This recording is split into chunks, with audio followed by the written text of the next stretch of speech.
ఇది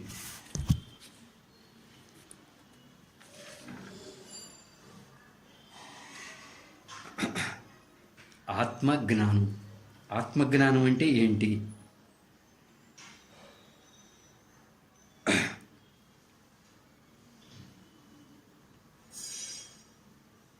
ఆత్మస్వరూపం అంటే నువ్వు, ఆత్మస్వరూపం అంటే నేను, అందరం ఆత్మస్వరూపులమే. ఆ ఆత్మస్వరూపము అద్వైత స్వరూపము. ఆత్మస్వరూపము అద్వైత స్వరూపము. అద్వైతము అంటే రెండు కానిది అంటే ఏకత్వము అని. మనకి ఈ విశ్వమంతా కూడా స్థూల దృష్టితో చూస్తే అంతా విభిన్నంగా నానాత్వంగా గోచరిస్తుంది. ఏ రెండు ఒకేలా ఉండవు. కానీ మహాసూక్ష్మంగా చూస్తే ప్రతి పదార్థము, ప్రతి అణువు శక్తితో, చైతన్యముతో నిండి ఉంటాయి. అంతా చైతన్యంతో నిండి ఉంటుంది. భిన్నత్వంలోనే ఏకత్వం ఉంది. ఒకే మూల చైతన్యం నుంచి నామరూపాలతో ఉన్న అన్ని పదార్థాలు ఏర్పడ్డాయి.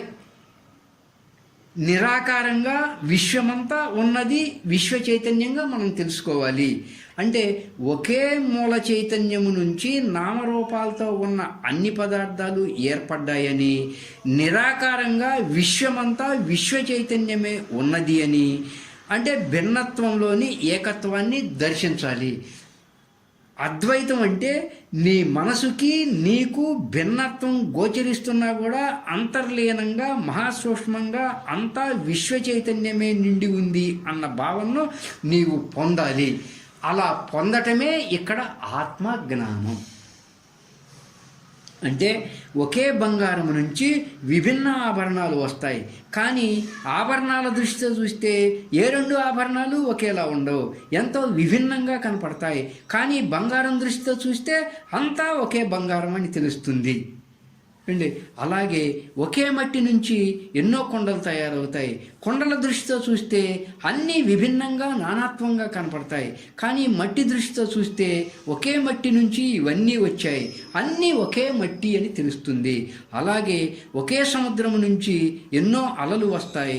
ఏ రెండు అలలు ఒకేలా ఉండవు, అంత విభిన్నంగా ఉంటాయి అన్నీ కూడా అలల దృష్టితో చూస్తే. కానీ సముద్రము, అలలు ఒకే నీరు అన్న దృష్టితో చూసావంటే ఏకత్వం, అలలు సముద్రము వేరు కాదు అని తెలుస్తుంది.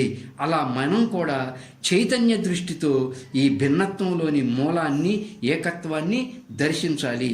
అలా దర్శించి నీవు ఆత్మస్వరూపమైనటువంటి నీవు ఆ అద్వైత స్వరూపంగా భావించాలి. ఇదే ఆత్మజ్ఞాన బోధ. ఆత్మజ్ఞాన బోధ ఎప్పుడు ఏర్పడిందో అప్పుడు ఆత్మజ్ఞానివి అయిపోతావు, బోధస్వరూపుడివి అయిపోతావు. ఎప్పుడైతే నీకు ఆత్మజ్ఞాన బోధ కలిగిందో అప్పుడు నీకు సమత లభిస్తుంది, ఒక ఏకత్వం గురించి తెలుస్తుంది. అప్పుడు సాక్షితత్వం కూడా నీకు అర్థమవుతుంది. నువ్వు ఒక జ్ఞానస్వరూపుడి అవుతావు. అలాగే నువ్వు అద్వైత స్వరూపానివి, కూటస్థ స్వరూపానివి కూడా. అంటే ఇక్కడ కూటస్థము అంటే పర్వత శిఖరము. ఒక మైదానములో మనుషులందరినీ చూస్తూ ఉంటే అంతా విభిన్నంగా కనపడతారు. అదే ఒక ఎత్తైన పర్వత శిఖరం మీద నుంచి చూస్తే అంతా ఒకేలా కనపడతారు. అంటే భూమి మీద మనం ఇక్కడ స్థూల దృష్టితో మన చుట్టూ ఉన్నవి చూస్తూ ఉంటే అంతా విభిన్నంగా కనపడతా ఉంటాయి, అంతా వేరువేరుగా కనపడతా ఉంటాయి. అదే ఒక సుదూర ప్రాంతంలో ఉన్న నక్షత్రం నుంచి చూస్తే భూమి అంతా ఒకేలా ఉంటుంది. అంటే మన దృష్టి ఎంత ఉన్నతంగా, ఎత్తుగా, విశాలంగా ఉంటే ఏకత్వము, సమత, అద్వైతము అంతగా తెలుస్తాయి. ఒక ఎత్తైన పర్వత శిఖరము నుంచి నువ్వు వీక్షిస్తూ ఉంటే నీకు అప్పుడు ఏకత్వము, సమత తెలుస్తాయి. అప్పుడు నువ్వు కూటస్థ స్వరూపుడిగా ఉంటావు. అలా నువ్వు అద్వైత స్వరూపంగా, కూటస్థ స్వరూపంగా తెలుసుకోవడం ఆత్మజ్ఞానం. ఆత్మజ్ఞానం ఒకటే అని చెప్పింది.